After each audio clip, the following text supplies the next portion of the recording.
আপনাদের প্রতি একটা আবদার থাকবে, জিন্দিগিতে যদি মাজলুম হয়েও যান কখনো জালেম হয়েন না, জিন্দিগিতে যদি কখনো ঠকেও যান কাউকে ঠকায়েন না। আপনি ঠকে গেছেন একদিন, কাউরে ঠকায়েন না। আপনি মাজলুম হয়ে গেছেন, কারো উপর জুলুম করেন না, চাওর হয়ে যায় না।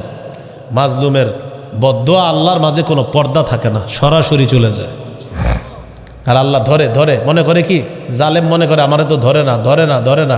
আল্লাহ বলে না, আমি সব জানি, তোমারে একটু সুযোগ দিতেছি। কি দিতেছি বলেন তো? হ্যাঁ, সূরা ইব্রাহিমের 42-43 নম্বর আয়াতে আছে, ওয়ালা তাহসাবান্নাল্লাহা গাফিলান আম্মা ইয়ামালুজ জালিমুন। নবী, জালেমদের কর্মকাণ্ড সম্পর্কে আল্লাহকে আপনি বেখবর মনে করবেন না, আল্লাহ সব জানে।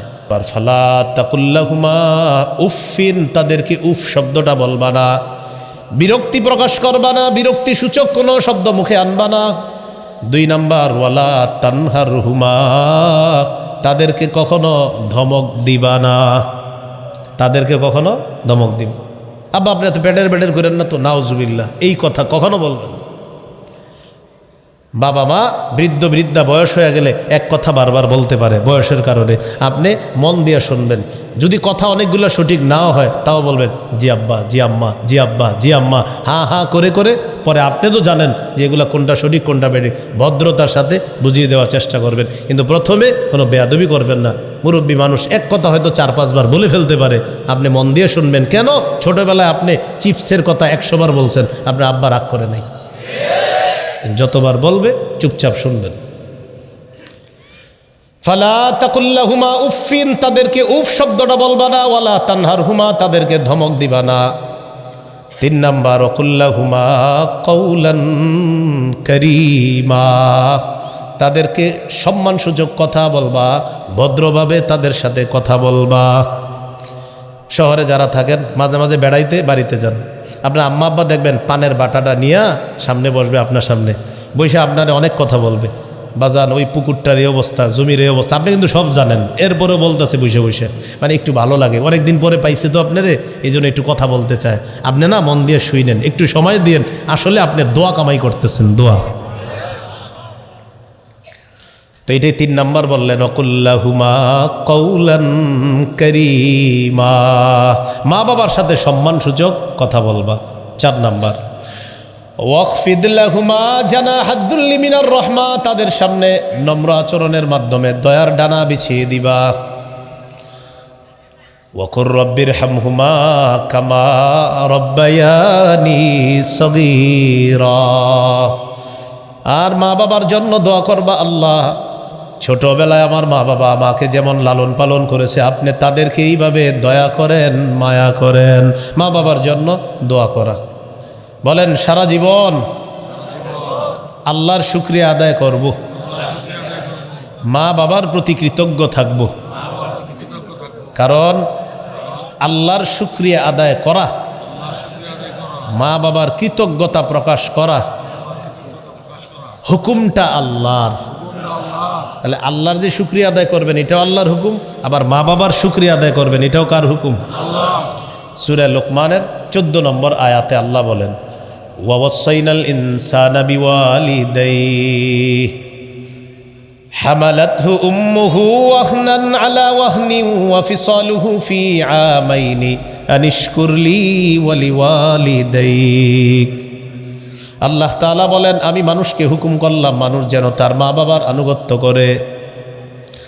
মা তার সন্তানকে পেটে ধারণ করেছে, কষ্টের পর কষ্ট সহ্য করে। ওয়া ফিসালুহু ফি আমাইন, সন্তানের দুধ ছাড়ানো হয় 2 বছরে। অতএব আনিশকুরলি, তুমি আমি আল্লাহ শুকরিয়া আদায় করো। ওয়ালি ওয়ালিদাইকা, তোমার মা বাবার প্রতি তুমি কৃতজ্ঞ হও। এই যে দেখেন, শুকরিয়া আদায় করো আমার, ওয়ালি ওয়ালিদাইক, তোমার মা বাবার শুকরিয়া আদায় করো। তাহলে এখানে দেখেন 2টা হকের কথা আসছে, একটা আল্লাহর হক আর একটা বান্দার হক। এখানে আল্লাহর হক আল্লাহর শুকরিয়া আদায় করা, বান্দার হক মা বাবার শুকরিয়া আদায় করবেন, কারণ তাদের মাধ্যমে আপনি দুনিয়াতে আসছেন, সারা জীবন কৃতজ্ঞ থাকবেন। তাহলে কি শিখতেছি? 5 নাম্বার, দোয়া করা। বলেন কি করা? জীবনে কোনো দোয়ায় মা বাবার জন্য দোয়া করা ছাড়বেন না, আর তাদের দোয়া নিতে কখনো ভুলবেন না। আবু দাউদের 1536 নম্বর হাদিস, ক্বালা রাসূলুল্লাহ সাল্লাল্লাহু আলাইহি ওয়াসাল্লাম, সালাসু দাওয়াতিন মুস্তাজাবাতুন লা শাক্কা ফীহিন্না।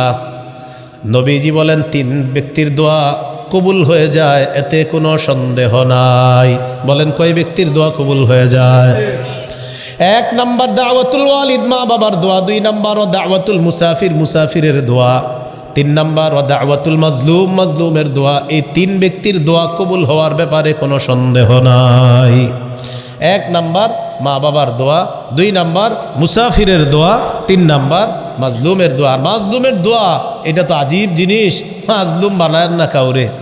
বাকি আপনাদের প্রতি একটা আবদার থাকবে, জিন্দিগিতে যদি মাজলুম হয়েও যান কখনো জালেম হয়েন না, জিন্দিগিতে যদি কখনো ঠকেও যান কাউকে ঠকায়েন না। আপনি ঠকে গেছেন একদিন, কাউরে ঠকায়েন না। আপনি মাজলুম হয়ে গেছেন, কারো উপর জুলুম করেন না, চাওর হয়ে যায় না। মাজলুমের বদদোয়া আল্লাহর মাঝে কোনো পর্দা থাকে না, সরাসরি চলে যায়।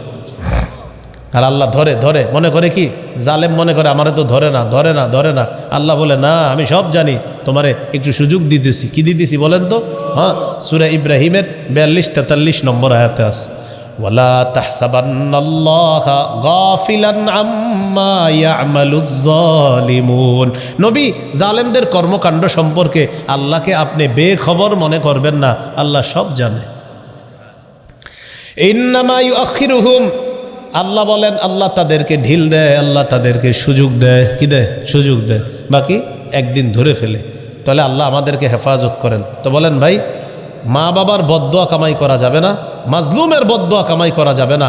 মা বাবার দোয়া নিতে হবে, মুসাফিরের দোয়া নিতে হবে, মাজলুমের দোয়া নেন। দোয়া আপনার পক্ষে যেন দোয়া করে, আপনার বিরুদ্ধে যেন বদদোয়া না করে। আল্লাহ আমাদেরকে হেফাজত করেন।